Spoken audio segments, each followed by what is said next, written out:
Hello नमस्कार श्री स्वामी समर्थ. मी विशाखा तुमचं स्वागत करते विशाखाज लाईफस्टाईलमध्ये. तुम्हा सर्वांना आजच्या सुंदर दिवसाच्या खूप खूप शुभेच्छा. तुमचा आजचा दिवस खूप छान आनंदाचा आणि आरोग्यदायी जाओ. तुमच्या मनातील सर्व चांगल्या इच्छा स्वामी महाराज नक्की पूर्ण करतील अशी मी स्वामींचरणी प्रार्थना करते आणि आजच्या व्हिडिओला सुरुवात करते. आजचा जो व्हिडिओ आहे हा आहे केंद्रामध्ये जात असताना आपण कुठले नियम पाळावेत किंवा जर तुमचा नैवेद्य जर स्वीकारला गेला असेल तर काय काय तयारी करायची असते. तर बघा, एवढी गोष्ट मलाही माहिती आहे की आपण केलेलं पुण्य हे जाहीररित्या सांगायचं नसतं, परंतु जेव्हा माझा नैवेद्य स्वीकार झाला हे मला जेव्हा केंद्रातून समजलं त्यावेळेला माझ्या मनातही भरपूर प्रश्न निर्माण झाले होते की कुठला नैवेद्य न्यायचं, काय स्वीट, स्वामींना काय आवडत नाही किंवा काय दिल्या जात नाही नैवेद्यामध्ये, यासारख्या बऱ्याचशा गोष्टी आपल्या मनामध्ये चालत असतात. म्हणून विचार केला की आपल्या चॅनलद्वारे आपल्या व्हिडिओद्वारे आपण एवढी मदत करू शकतो, हाच एकमेव उद्देश आहे आजच्या या व्हिडिओचा. तर या ठिकाणी खरं तर स्वामींची इच्छा असल्याशिवाय तुमचा आपला नैवेद्यही स्वीकारला जात नाही किंवा ती गोष्ट होत नसते, एवढं तर आपल्याला माहितीच आहे. त्यामुळे जेव्हा मी नाव सुचवलं आणि माझा नैवेद्याला होकार आला तर त्यावेळेलाच माझा आनंद म्हणजे खूप आनंदी झाले होते मी. तर इथे केंद्रामध्ये जात असताना नेहमी आपण पाय धुवूनच गेलं पाहिजे. आपल्यातली निगेटिव्हिटी आपण बाहेर सोडून गेलो पाहिजे, मी पण आपला बाहेर सोडून गेलो पाहिजे. त्यानंतर या सेवा बघा, आपण कधीही केंद्रात जात असो ना तर फक्त नमस्कार करतो, स्वामींना मुजरा करतो, मंत्रस्तोत्र म्हणतो, बस. पण ज्या दिवशी तुमचा नैवेद्य असतो, नैवेद्य स्वीकारण्यात येत आहे, त्या दिवशी तुम्हाला इतर सर्व सेवा करण्याची संधी मिळत असते आणि त्यापेक्षा दुसरं भाग्य नाही असं मला वाटतं. सर्व गोष्टी आपल्याला तिथे करायला मिळतात. घरीही आपण स्वामींची सेवा ही करतच असतो, पण ज्या दिवशी मी केंद्रामध्ये स्वामींची सेवा करत होते त्याच गोष्टी सर्व तिथे करत होते, तरी पण मला असं वाटत होतं की स्वामी साक्षात बसलेले आहेत आणि म्हणजे ते मला सांगत आहेत की हो हे कर ते कर, किंवा मला म्हणजे मी सांगू नाही शकत शब्दात की त्या दिवशीचा अनुभव काय होता ते. तर माझ्याकडून या सर्व गोष्टी होत होत्या, मी करत होते. खरं तर यामध्ये स्वामींच्या जपा व्यतिरिक्त दुसरं काहीही मनात सुरू नव्हतं. एक ती वेगळीच भावना आणि वेगळाच एक अनुभव असतो. तर या ठिकाणी नेमकं त्याच दिवशी ताईंनी वेगवेगळे चिन्ह आणले होते आणि मला म्हणाल्या की स्वामींची जी इच्छा असेल ती चिन्ह तुम्ही घ्या.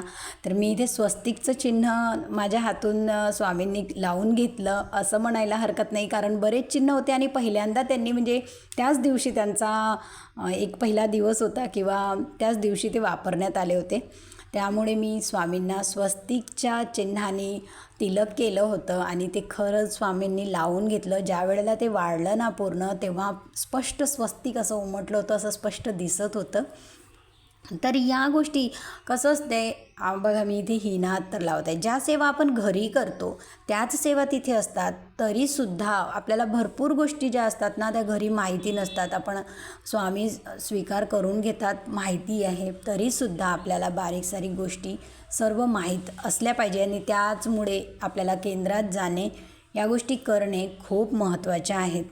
या ठिकाणी कदमताई आहेत, त्या सर्व गोष्टी मला सांगत होत्या. त्यांनी अगदी चांगल्याने अगदी शांततेने सर्व करवून घेतलं आणि खूप आनंद झाला मला.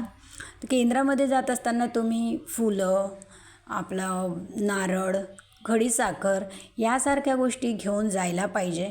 जरी तुमच्याकडून नैवेद्य नसला तरी एखादं स्वीट आपण तिथे नेलं पाहिजे, जसं पेढे झालं, जलेबी झालं, खडीसाखर झाली, यासारख्या गोष्टी आपण नेऊ शकतो केंद्रामध्ये. त्यानंतर बघा, मला एक सांगायचं आहे की जसं पुण्य म्हटलं की आपण नाही हे करू शकत, नाही दाखवू शकत, परंतु कुठलेही प्रश्न तुमच्या मनामध्ये जर येत असतील तर तुम्ही मला कमेंट करून नक्की विचारू शकता. या ठिकाणी अशा पद्धतीने पूजा ही चालली होती. नैवेद्याचं ताट कसं लावायचं याचा व्हिडिओ मी तुमच्यासाठी सेपरेट घेऊन येईल. नैवेद्य करत असताना कोणत्या गोष्टी आपण पाळल्या पाहिजे हेही, याचाही व्हिडिओ मी तुमच्यासाठी सेपरेट घेऊन येईल. तुम्ही प्लीज कमेंट करा नक्कीच. तर अशा पद्धतीने माझे सेवा चालल्या होत्या. सध्या इथे विठ्ठल रखुमाईच्या मंदिरामध्ये आमच्या इकडे केंद्र भरत असतं. त्यानंतर मी स्वामींना मुजरा केला. सेपरेट मुजऱ्याचाही व्हिडिओ मी घेऊन येईल तुमच्यासाठी. आणि स्वीट मी इथे काढत होते. जे सेवा भाविक येतात त्याच्यासाठी सेपरेट स्वीट आणलेलं होतं ते मी काढत होते. त्यानंतर नैवेद्य लावत असताना कधीही तुम्ही पाण्याचा भरीव चौकोन करायचा. त्यावरती नैवेद्याची थाली आपल्याला ठेवायची असते. तर स्वीट जे आहे ते स्वामींकडे असतं आणि बाकी गोष्टी इकडे.